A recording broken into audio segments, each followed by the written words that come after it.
اعوذ باللہ السمیع العلیم من الشیطان الرجیم بسم اللہ الرحمن الرحیم۔ ناظرین کرام السلام علیکم ورحمۃ اللہ وبرکاتہ۔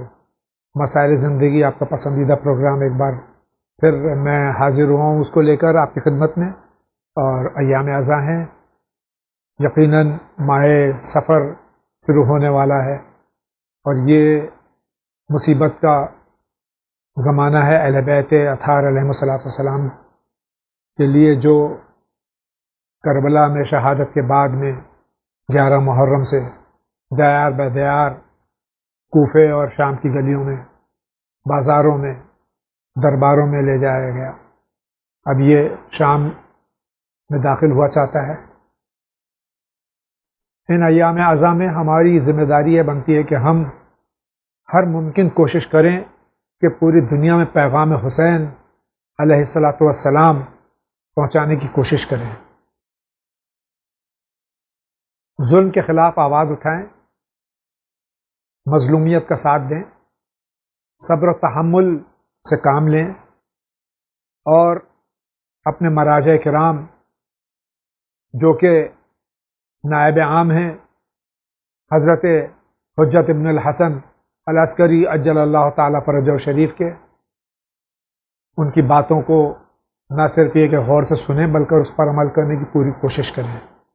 آج ہمارے اسٹوڈیو مہمان ہیں حجت الاسلام جناب مولانا حسین مہدی صاحب حسینی۔ ہم ان کا خیر مقدم کرتے ہیں، اور ایک ضروری اعلان سماعت فرمائیں۔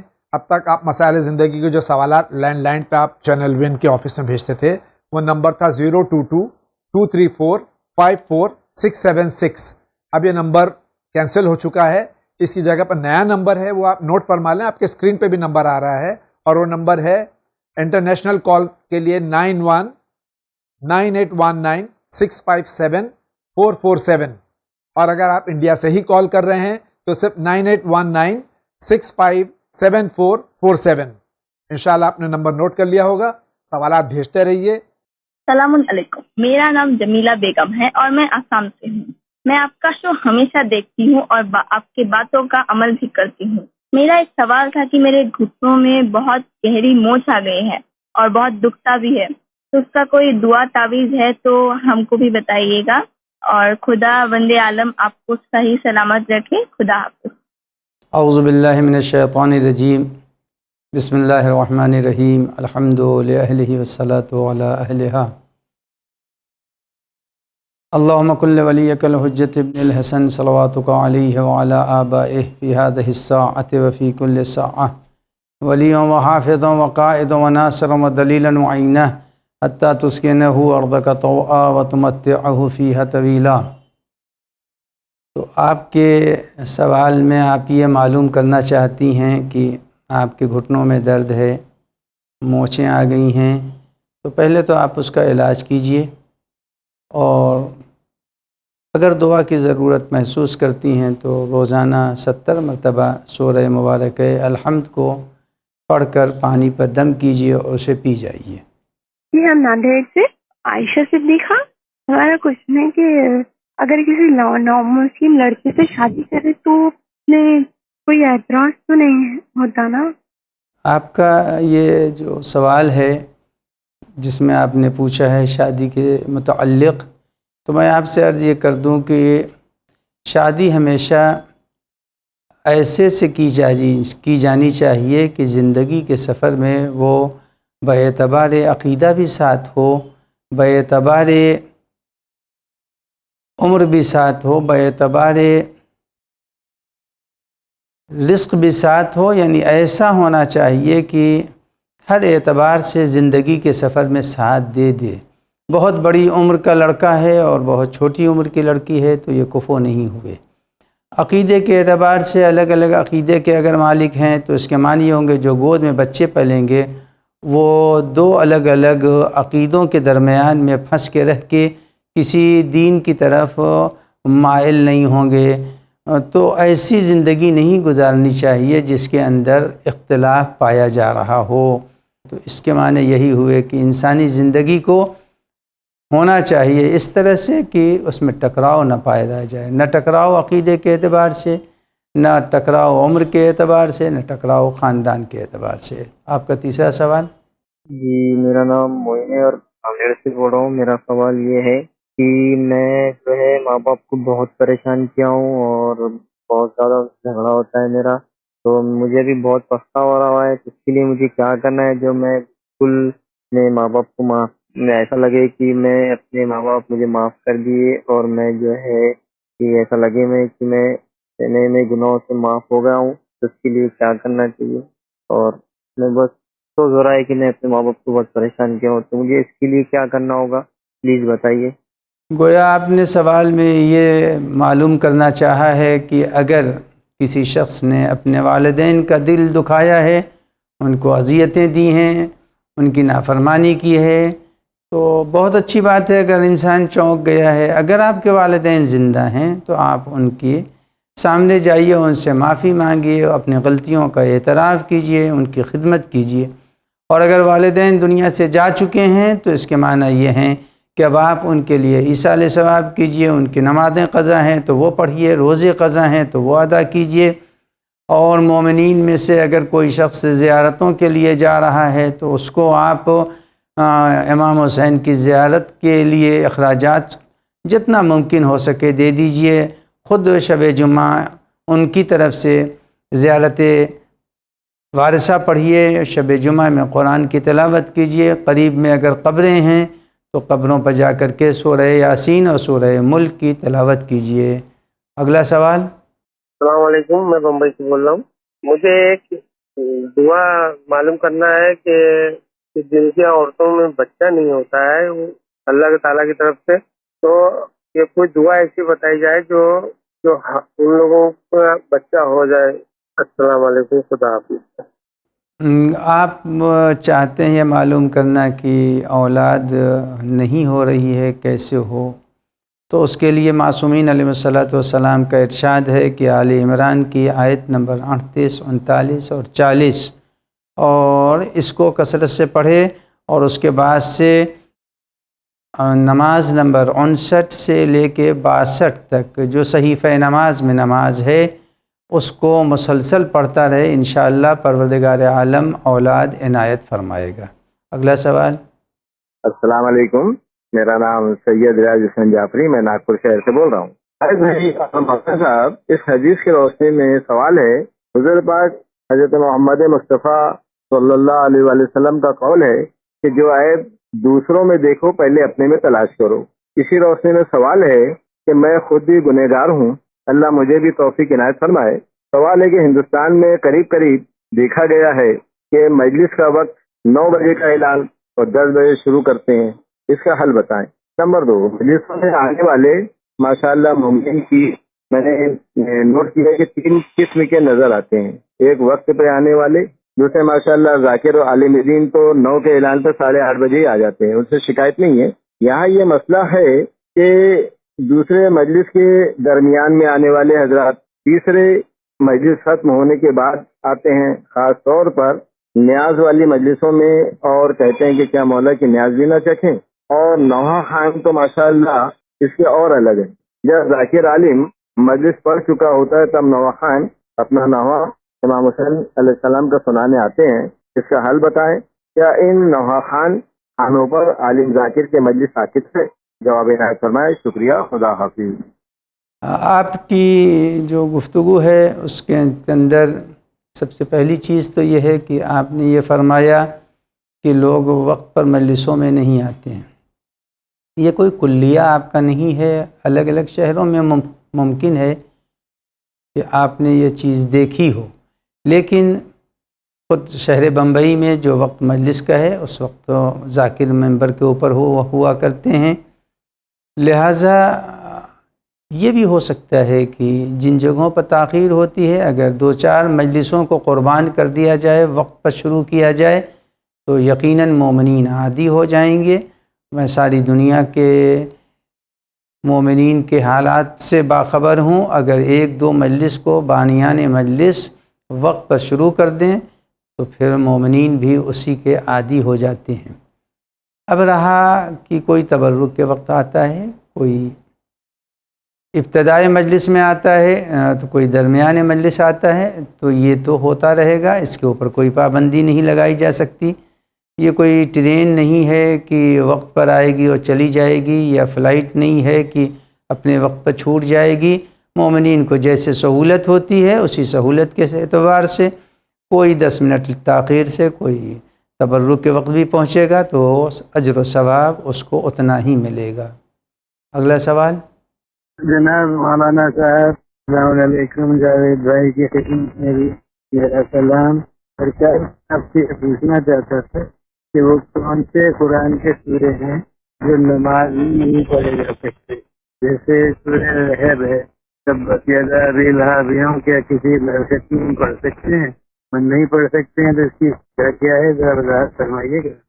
تو گویا آپ یہ پوچھنا چاہتے ہیں کہ قرآن میں کون کون سے سورے پڑھے جا سکتے ہیں نماز کی حالت میں، اور قرآن کے کون سے سورے حالت نماز میں نہیں پڑھے جا سکتے۔ کوئی قید نہیں ہے، سارے سوروں کو پڑھا جا سکتا ہے۔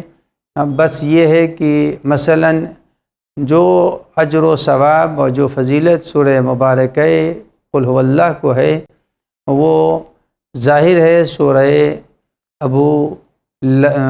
تبت یدا ابی لہب یعنی سورہ لہب کو وہ فضیلت حاصل نہیں ہے۔ لہذا نماز ایک بندگی کا نام ہے، لہذا اس میں زیادہ سے زیادہ ثواب کو حاصل کرنے کے لیے انہی سوروں کی تلاوت کرنی چاہیے، جیسے سورہ انا انزلنا ہے، سورہ قل هو اللہ ہے، سورہ انا اعطینا ہے۔ دوسرے سوروں کو بھی پڑھا جا سکتا ہے لیکن وہ ان کے مقابل میں نہیں ہیں ثواب رکھنے میں۔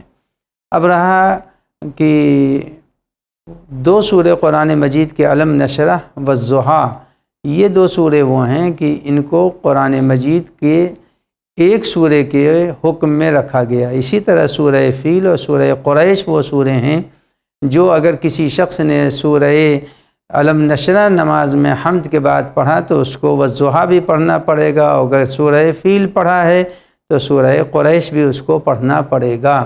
لہٰذا یہ 2 سورے دو سورے ایک سورے کے قائم مقام بنتے ہیں۔ سورہ فیل و قریش دونوں پڑھ کر کے ایک سورے کی جگہ لی جا سکتی ہے۔ اگلا سوال۔ السلام علیکم، میں کشمش سے بول رہا ہوں، میرا نام ہے عبدالرحیم۔ اب میرا یہ جب کوئی علماء دین دعا مانگتا ہے اس وقت وہ خاص مطلب امام کا مطلب سختی سے اللہ تعالیٰ کو اس کا وسیلہ کرتا ہے۔ کیا ایسا دعا کرنا چاہیے، یا مطلب جب جاتا ہے نا انسان مسجد، جب جاتا ہے انسان ادھر امام بارگاہ میں، ادھر جاتا ہے خدا تعالیٰ کی خوشنودی کے لیے، لیکن وہاں علماء دین ایسی دعا مانگتا ہے، کہتا ہے آپ کو لی اصغر علیہ السلام کی خون قسم ہماری دعا قبول کیجیے۔ یہ زیادتی مت کرتا ہے علماء دین ایسا کہنے سے، اس کو کیا کرنا چاہیے؟ دعا کس طرح مانگا جا سکتا ہے؟ یہ میری طرف سے ریکویسٹ ہے، عرض ہے، یہ سمجھائیے۔ یہ آپ سے شکریہ۔ گویا آپ یہ سوال کر رہے ہیں کہ آداب دعا کیا ہے، اور دعا میں واسطہ دینا مصائب آل محمد کا آیا درست ہے یا درست نہیں ہے۔ ابھی پرسوں کی تقریر میں تفصیل سے اس کی طرف میں اشارہ کر چکا ہوں، لیکن اس وقت کو مد نظر رکھتے ہوئے چند جملوں میں اشارہ کر دوں کہ ائمہ خدا علیہ الصلوۃ والسلام کو سے اگر کوئی شخص دعا ان کے وسیلے سے طلب کر رہا ہے تو وہ کریم بھی ہیں، اور کریم کی نسل سے بھی ہیں، اور ان کے والد بھی کریم، ان کے دادا بھی کریم، یعنی صاحبان کرم کی فردیں ہیں ائمہ طاہرین علیہ الصلوۃ والسلام۔ لہذا جس وقت ہم ان سے کسی بات کو کہتے ہیں تو اس کے اندر ضرورت نہیں ہے کہ ہم مصائب اہل بیت یعنی ان سے یہ کہیں کہ میرے بچے کو صحت دے دیجیے، آپ کو واسطہ ہے فاطمہ زہرا کے پہلو شکستہ کا، اس کی ضرورت نہیں ہے۔ چونکہ جس وقت ہم ان سے دعا کر رہے ہیں تو جو واسطہ ہم دیتے ہیں انہیں، مثلا یہی واسطہ، تو فوراً ذہن معصوم منتقل ہوگا اس در کی طرف جو جلایا جا رہا تھا، اس کیل کی طرف جو جسم اطہر میں پیوست ہوئی تھی، اس بے مظلوم بچے کی طرف جو دنیا میں آنے سے پہلے شہید ہوا تھا، لہٰذا معصومین کو ضرورت نہیں ہے واسطہ دینے کی۔ صلوات ہے شروع اور آخر میں، اللہ کے اسماء ہیں جن کو زبان پر جاری کرے، پھر اپنی دعاؤں کو کرے، پھر صلوات پڑھے، انشاءاللہ دعا اس طرح سے قبول ہوتی ہے۔ اگلا سوال۔ ہلو مولانا صاحب، السلام علیکم۔ میں اشرف نصیر آبادی بول رہا ہوں، چھترپور ایم پی سے۔ میرا سوال یہ ہے کہ میرے محلے میں 3-4 مسجدیں ہیں اور میں بنا کسی وضو کے اگر گھر میں نماز پڑھ رہا ہوں تو کیا میری نماز ہو جائے گی؟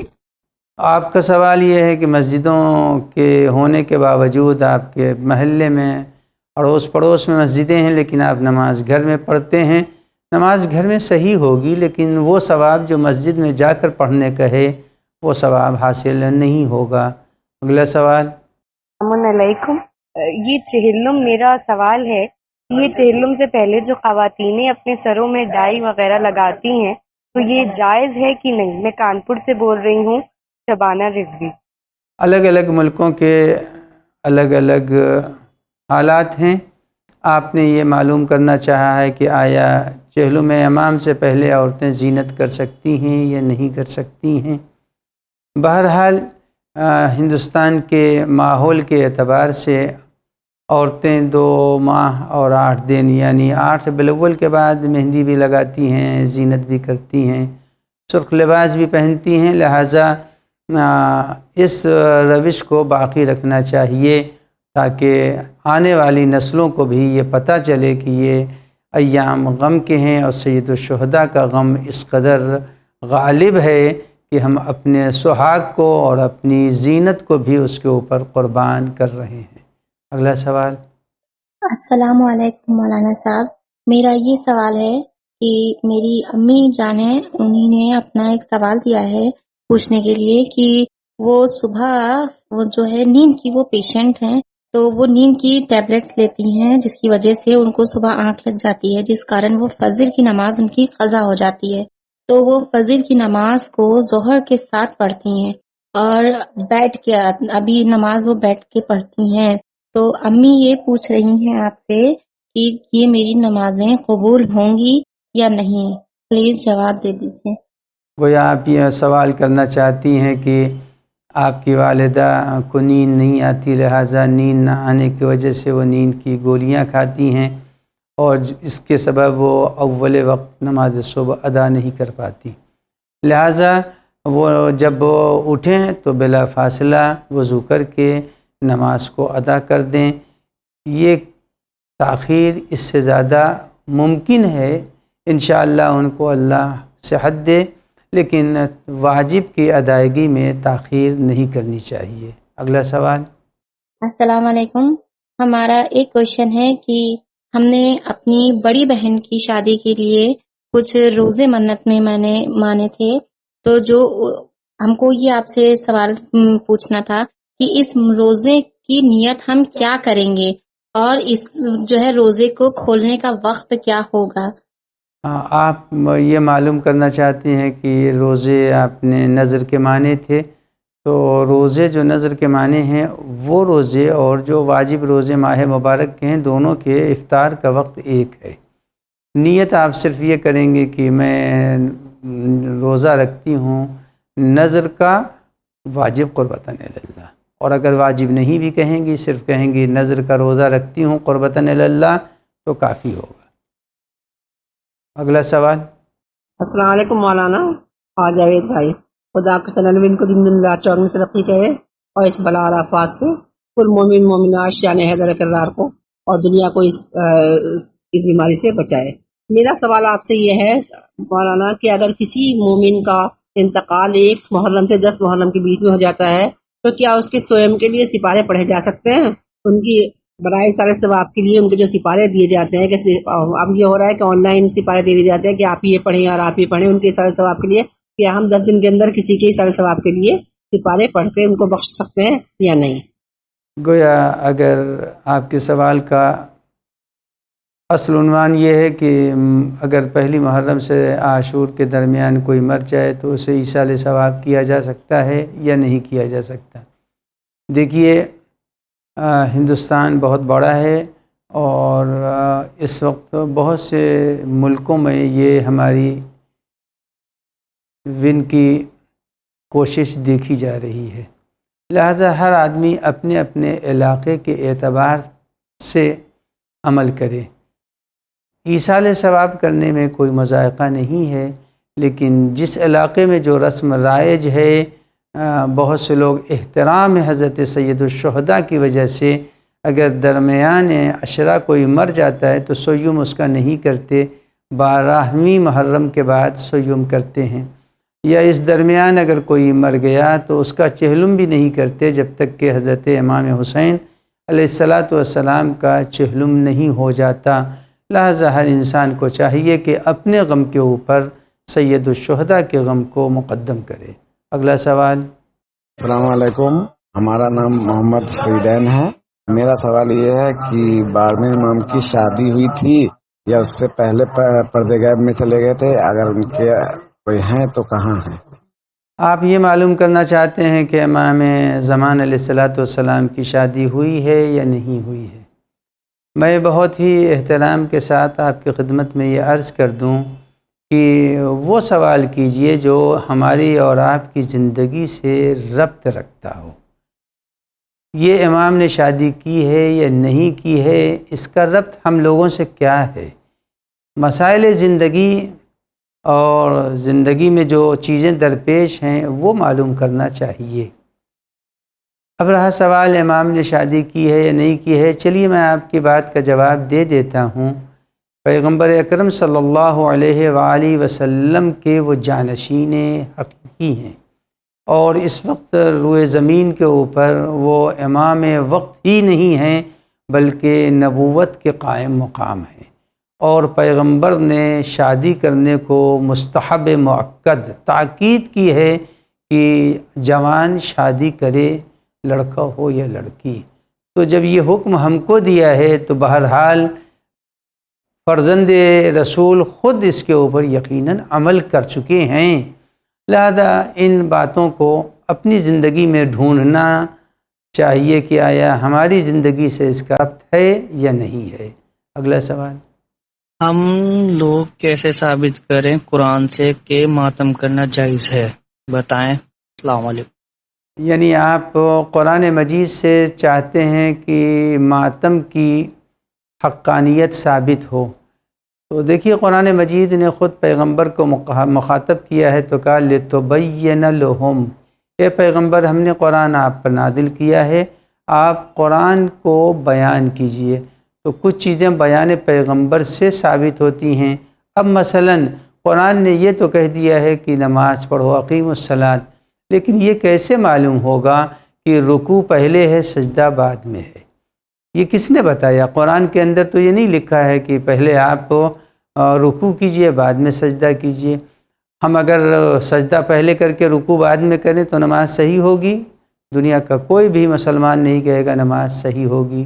قرآن سے کیسے ہم ثابت کر سکتے ہیں؟ ہم کو حدیث کا سہارا لینا پڑے گا۔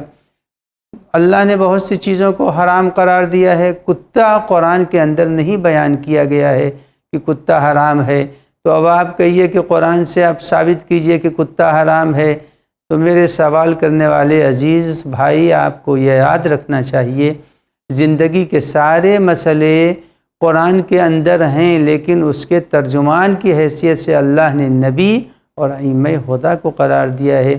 آپ کیسے ثابت کر سکتے ہیں کہ قنوت دوسری رکعت میں ہے؟ ہم نہیں دوسری رکعت میں پڑھیں، پہلی رکعت میں اگرچہ قنوت خود واجب نہیں ہے لیکن ہم پہلی رکعت میں پڑھیں۔ معلوم ہوا کہ سیرت پیغمبر یہ ہے کہ تم نماز کو اس طرح سے پڑھو، صلو کما رأیتمونی، اس طرح سے نماز پڑھو جیسے کہ تم مجھے دیکھ رہے ہو، اس طرح سے ماتم کرو جیسے مجھے دیکھ رہے ہو۔ حضرت حمزہ کی شہادت کے اوپر پیغمبر اور اہل بیت نے جیسے ماتم کیا تھا وہی روش آج بھی ماتم کی ہے، حتیٰ کہ لفظ ماتم کا کوئی دوسرا ترجمہ بھی نہیں ہے، ہر زبان میں ماتم ہی بولتے ہیں۔ اگلا سوال۔ السلام علیکم، ہم لکھنؤ سے بول رہے ہیں اور ہمیں یہ پوچھنا ہے کہ جو ہے جعفر طیار کی نماز کیسے پڑھی جاتی ہے اور مطلب اس میں کون کون سے سورے پڑھے جاتے اور کس ٹائم پڑھے جاتے؟ جعفر طیار کی نماز کے پڑھنے کا طریقہ، صحیفہ نماز کی نماز نمبر 43 ہے اور اس کا ایک طولانی طریقہ ہے۔ روز جمعہ پڑھنا بھی ہے، شب جمعہ بھی ہے، اور بڑی حاجتوں کے لیے معصوم نے تاکید فرمائی ہے کہ اس کو ہر روز انجام دے، اور اگر نہیں ہے تو ہفتے میں ایک مرتبہ پڑھے، نہیں ہے تو عمر میں ایک مرتبہ پڑھے، سال میں ایک مرتبہ پڑھے۔ بڑی تاکید ہے دعاؤں کی قبولیت کے لیے، لہٰذا ون کی اسکرین کے اوپر صحیفہ نماز کی نماز نمبر 43 کی تصویر آئے گی، آپ اس تصویر کو دیکھیے گا اور طریقہ اس کے اندر ہے۔ اس کے بعد دعائیں ہیں، وہ ساری چیزیں دھیرے دھیرے اسکرین کے اوپر آئیں گی، آپ ون سے رجوع کر کے طریقہ نماز لے سکتی ہیں۔ آگے بڑھیے۔ السلام علیکم۔ ہمارا سوال یہ ہے کہ ہم نماز اور قرآن شریف کے پابند نہیں ہو سکتے، نہیں ہو پا رہے ہیں، نہ قرآن پڑھتے ہیں نہ نماز پڑھتے ہیں۔ جتنی بھی کوشش کریں کہ ہم کل سے نماز اسٹارٹ کریں یا قرآن شریف پڑھیں، پتہ نہیں کیوں لیکن ہم پڑھ ہی نہیں سکتے، پتہ نہیں کیا وجہ ہے اس کا، پلیز ہمیں بتانا۔ ہم ٹنوجام سے بات کریں، سندھ۔ آپ چاہتی ہیں نماز پڑھنا اور قرآن پڑھنا، لیکن آپ پڑھ نہیں پاتی ہیں، تو دو باتوں پر توجہ دیجیے۔ سب سے پہلی چیز تو یہ ہے کہ جب انسان غذا اگر حرام ہوتی ہے تو غذائے حرام کی وجہ سے بھی آدمی محروم رہ جاتا ہے اللہ کی بندگی سے۔ دوسری بات یہ ہے کہ آپ نظر شرعی کر لیجئے کہ میں آج اگر نماز نہیں پڑھوں گی تو 60 مثلاً مسکین کو کھانا کھلاؤں گی، تو آپ نماز بھی پڑھ لیں گی اس خوف سے کہ 60 آدمیوں کو کھانا کھلانا پڑے گا۔ دھیرے دھیرے اور جب تک کہ آپ اپنا ارادہ پختہ نہیں کریں گی اس وقت تک آپ کامیاب نہیں ہوں گے۔ زندگی کے ہر مرحلے میں انسان کو اپنا ارادہ پختہ کرنا چاہیے۔ اگلا سوال۔ اور ہمارا ایک سوال یہ بھی ہے کہ ہمارے 3 بھائی ہیں ماشاءاللہ سے، لیکن ان کا کمانے میں نا دل تھوڑا سا بھی نہیں لگتا ہے۔ وہ جب جہاں بھی کمانے کا ان کو بولتے ہیں وہ بولتے ہیں ہم نہیں جائیں گے۔ اس کے لیے بھی پلیز ہمیں کوئی بتائیں حل۔ روزانہ کثرت سے صلوات پڑھ کے ائمہ طاہرین علیہ السلام اور بالخصوص امام عصر علیہ السلام کی خدمت میں ہدیہ کیجیے، 10 تسبیح 15 تسبیح، اور امام سے کہیے کہ مولا ان لوگوں کے دلوں میں حوصلے بھی دے دیجیے اور ان کو دین کے صحیح راستے کے اوپر گامزن بھی کیجیے۔ آپ کی صلوات کے ذریعے سے گھر کے پورے ماحول میں ایک روشنی پیدا ہو جائے گی۔ اگلا سوال۔ السلام علیکم، میں اپنا نام نہیں بتا سکتی، پلیز مجھے اس کا جواب چاہیے۔ مجھے بہت دکھ ہے اس بات کا کہ میرے سسرال والے اوپر رہتے ہیں، سب رہتے ہیں، نندئی ہیں، ننند ہیں، ان کی فیملیز ہیں 2 اور ساس سسر رہتے ہیں۔ میرے کچھ غلطی کے بغیر میرے 2 بچے ہیں اور میرے شوہر جو ہیں دبئی میں ہیں، میری غلطی کے بغیر مجھے کسی چیز میں وہ لوگ شامل بھی نہیں کرتے ہیں، اور روز مجلس ہوتی ہے مجھے بلاتے بھی نہیں ہیں۔ مجھے بہت دکھ ہوتا ہے جب بھی میں یہ سنتی ہوں، اور ایسے وقت میں مجھے کیا کرنا چاہیے؟ بہت زیادہ دکھ ہوتا ہے مجھے، وہ لوگ مجھے مجلس کو اوپر بلاتے نہیں ہیں، پلیز بتائیے۔ اگر آپ کے سسرال والے اوپر کے فلور میں ہیں اور آپ نیچے کے فلور میں ہیں اور مجلسیں اوپر کے فلور میں ہو رہی ہیں اور وہ آپ کو نہیں بلاتے درحالے کہ آپ ان کی بہو ہیں، تو اس سلسلے میں اگر وہ لوگ ہماری آج کی اس گفتگو کو سن رہے ہیں تو میں ان کو بتا دوں کہ فرش عزا کے اوپر اپنی بہو کو نہ بلا کر اس کا دل دکھانا حرام ہے۔ فرش عزا فاطمہ زہرا کی خوشی کے لیے ہوتا ہے، لیکن قلب مومن عرش الہی سے زیادہ عظمت رکھتا ہے۔ اگر میری آواز ان لوگوں تک پہنچ جائے تو میں ان سے گزارش کروں گا کہ آپ کا یہ انداز حرام ہے۔ باہمی اختلاف کو دوستی میں بدلنا چاہیے، اور فرش عزا میں یہ صلاحیت ہے کہ وہ اختلاف کو ختم کرتا ہے۔ ساتھ ہی ساتھ میں آپ سے یہ بھی گزارش کروں گا کہ آپ اپنے شوہر کو صورتحال سے باخبر کیجئے اور اگر بہتر ہو تو وہ اپنے گھر کے اس مسئلے میں انٹرفیئر کریں، اور آپ کے نند ہیں اور آپ کی ساس ہیں، آپ کے سسر ہیں، افراد خاندان ہیں اور آپ کے شوہر دور ہیں، اس سے آنے والے جنریشن یعنی وہ بچے جو آپ کے ہیں ان پر غلط اثر پڑے گا اور خاندان آئندہ کے لیے ٹوٹ جائے گا، اتحاد ختم ہو جائے گا، محبتیں ختم ہو جائیں گی۔ السلام علیکم، میرا نام سید ریاض حسین جعفری، میں ناگپور شہر سے بول رہا ہوں۔ ماشاء اللہ، اللہ وین چینل کو سلامت رکھے۔ ہمارے کئی برادران اور کئی فرقے کے مسلمان بھائیوں سے جب بات ہوتی ہے تو کہتے ہیں کہ بھئی ماشاء اللہ آپ کے وین چینل نے کافی ہماری غلط فہمیاں دور کی ہے۔ ہم برادران شیعہ حضرات سے بڑا دوری اختیار کیے تھے اور بغض بھی رکھتے تھے، اور یہاں تک کہ ہمیں انہیں مسلمان بھی نہیں سمجھتے تھے۔ اور برادران اہل سنت کہتے ہیں کہ وین چینل کے علماء ماشاء اللہ قرآن اور حدیث کی روشنی میں اطمینان بخش جواب دیتے ہیں، جس سے برادران اہل سنت اور کئی فرقوں کی غلط فہمیاں دور ہو رہی ہے۔ قرآن کی روشنی میں مذہب شیعہ ثابت کرتے ہیں اور کہتے ہیں کہ وین چینل کے علماء سے اور سوال کرو کہ وہ بتائے کہ شیعہ فرقہ قرآن سے ثابت ہے اور حدیث سے بھی، تاکہ ساری دنیا میں یہ غلط فہمی ہے کہ شیعہ بات کی پیداوار ہے، اور جواب عنایت فرمائیں۔ اور کون کون سے نبی اللہ کے رسول کے بارے میں قرآن میں لفظ شیعہ کا استعمال کیا ہے، جواب عنایت فرمائیں۔ شکریہ، خدا حافظ۔ آپ نے ایک تفصیلی سوال پیش کیا جس کا خلاصہ یہ ہے کہ ون چینل کے ذریعے سے بہت سے لوگ شیعت کی حقیقت سے آشنا ہو رہے ہیں، تو ون کا اصل مقصد بھی یہی ہے کہ حقیقت اسلام اور حقیقت قرآن اور حقیقت اہل بیت بیان کی جائے۔ یہ جو شیعوں کے خلاف بدگمانیاں پھیلائی گئی ہیں اس کا ایک سبب یہ ہے کہ اسرائیل اور یعنی یہود و نصارہ کا اس وقت پورا ہولڈ ہے سعودی کے اوپر، اور سعودی لابی ساری دنیا کے اندر شیعت کے خلاف وبائیں پھیلا رہی ہے، لوگوں کو متنفر کر رہی ہے، اور دوسری بھی سازشیں ہیں جو سازشیں شیعہ اور سنی اتحاد کو پارا پارا کر رہی ہیں۔ انشاءاللہ یوں ہی ون چینل دیکھتے رہیے اور حقیقتیں سامنے آئیں گی۔ رہا وہ کون سے نبی ہیں جن کو اللہ نے شیعت کے دائرے میں فرمایا ہے، قرآن مجید میں قرآن کہتا ہے ان من شیعتہ لابراہیم، نوح کے شیعوں میں ابراہیم ہے، تو اللہ نے نوح کو بھی لفظ شیعہ سے یاد کیا اور ابراہیم علیہ السلام کو بھی۔ آپ کا اگلا سوال۔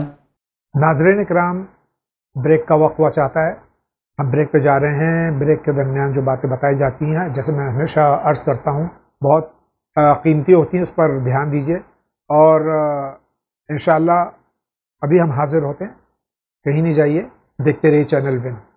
ایک ضروری اعلان سماعت فرمائیں۔ اب تک آپ مسائل زندگی کے جو سوالات لینڈ لائن پہ آپ چینل ون کے آفس میں بھیجتے تھے، وہ نمبر تھا 022-234-54676۔ اب یہ نمبر کینسل ہو چکا ہے، اس کی جگہ پر نیا نمبر ہے، وہ آپ نوٹ فرما لیں، آپ کے اسکرین پہ بھی نمبر آ رہا ہے، اور وہ نمبر ہے انٹرنیشنل کال کے لیے 919819657447، اور اگر آپ انڈیا سے ہی کال کر رہے ہیں تو صرف 9819657447۔ انشاءاللہ آپ نے نمبر نوٹ کر لیا ہوگا۔ سوالات بھیجتے رہیے،